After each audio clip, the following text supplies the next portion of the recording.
Ate Nene. Hi! Hi na lang sa inyo dyan. Yun lang. Ilagay mo yan doon sa may dingding. Opo. At baka ay nakaupo niyo yung stay garrison.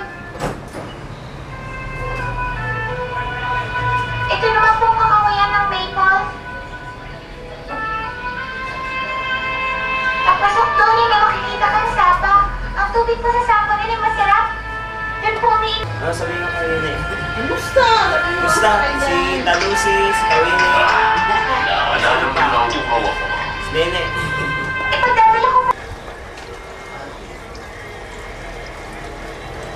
Grabe, no? Wala nang ilaw-ilaw yan. No? Kahit nga, tagusgod. Di. Halika, ano sabihin mo kay ate mo? Halika.